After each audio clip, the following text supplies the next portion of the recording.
Je sais pas pour vous, mais le développement personnel et spirituel, au bout de 10 ans d'exploration et ce qu'il est devenu, ça commence à me casser les pieds, pour être poli. Parce que derrière, il y a le côté, faut être quelqu'un d'autre, faut être meilleur que ce qu'on est, faut être la meilleure version de soi-même.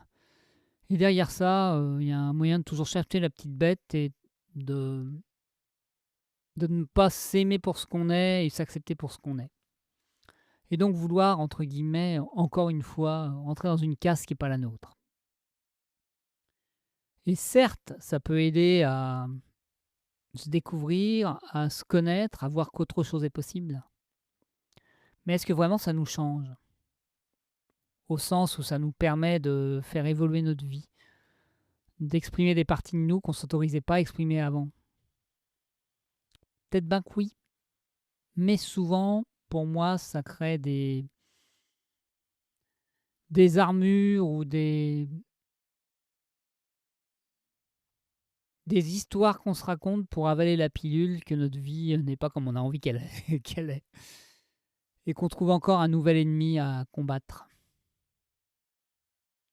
Et l'ennemi à combattre, c'est pas une partie de nous en réalité. Parce que souvent on dit que ouais, on doit, changer tel ou tel comportement.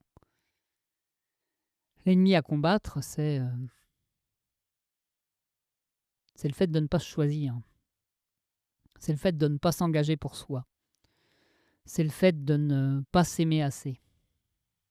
En gros, l'ennemi à combattre, c'est tout simple, c'est le manque d'amour. Et donc, cet engagement envers soi, des fois, c'est de dire: «Non, ça, ce n'est plus négociable. Ça, c'est non négociable dans ma vie. Désormais, mes relations, c'est comme ça et pas autrement.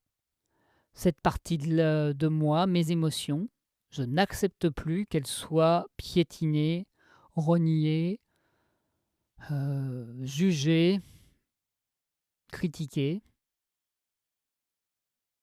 C'est un espace où là, il y a de l'amour». Et pour moi, c'est ça, pour moi, la «clé» entre guillemets, qu'on peut atteindre sur un chemin de développement personnel, spirituel ou autre.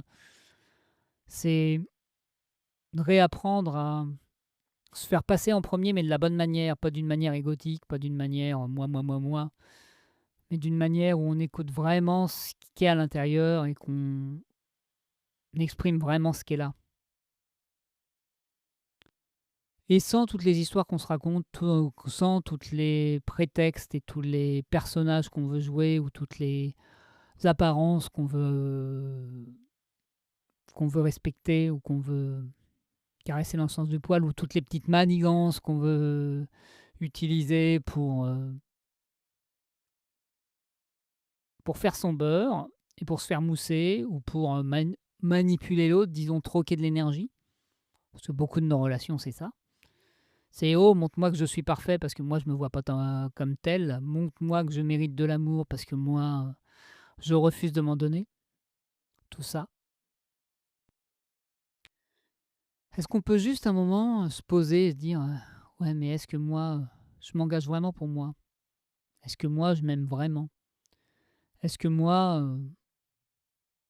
je m'apporte vraiment dans ce dont j'ai besoin?»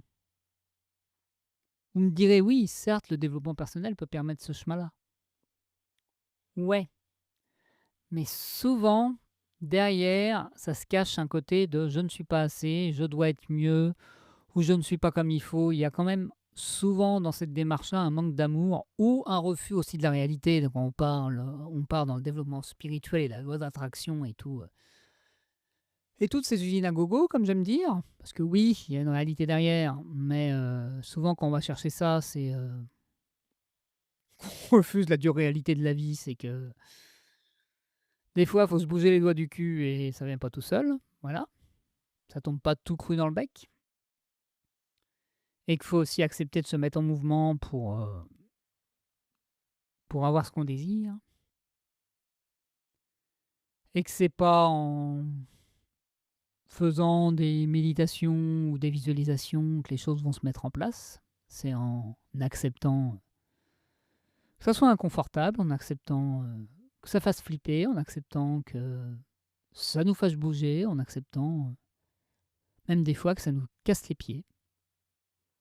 Vous voyez, j'essaie de rester chaste dans cet épisode. C'est un exercice. Tout ça pour dire que est-ce que vous pouvez juste, jour après jour, essayer de vous apporter de plus en plus d'amour pour être de plus en plus ce qui vous avez envie d'être et de vous offrir de plus en plus, ce qui vous fait du bien? Parce que pour moi, c'est ça la clé. Et comment vous pouvez vous engager chaque jour pour vous apporter de plus en plus que ce dont vous avez envie ou besoin dans votre vie? En arrêtant d'accepter les compromis, le tiède, le «Ah oui, mais ça me suffit. Ah, je peux me contenter de ça». Déjà, si vous utilisez le terme «se contenter», c'est que ça ne vous convient pas. C'est clair. Donc est-ce que vous pouvez arrêter de vous contenter et juste, dire: «Oui, là, j'accepte d'avoir ça pour l'instant et j'en profite et je le respire et je dirais même je le savoure», mais sans pour autant dire, «Ouais, j'ai envie d'autre chose», sans vous empêcher de le dire. Eh ouais, c'est pas toujours simple. Moi, je suis en plein là-dedans. Je suis dans le côté,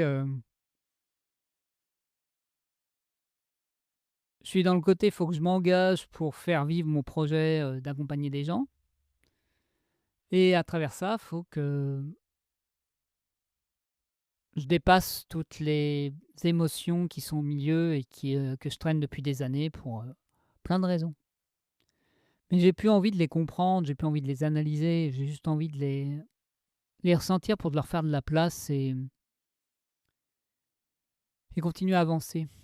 En gros, m'apporter l'amour que j'ai pas pu m'apporter, dans le passé et me sentir assez grand et prendre assez soin de moi pour me prendre dans mes bras quand c'est pas simple, mais dire, «Continue comme ça, tu vas y arriver». Je dirais avoir les 2 facettes de l'amour, ce qu'on oublie souvent, c'est pas uniquement le côté maternant et accueillant de la mère, c'est aussi le côté soutenant et qui emmène au mouvement du père. Et ça m'a un peu manqué dans ma vie. J'ai pas trop réussi à m'autoriser à me l'apporter ou j'ai pas voulu le recevoir. Peut-être pour plein de raisons. Voilà pour ce soir ce que j'ai envie de partager avec vous.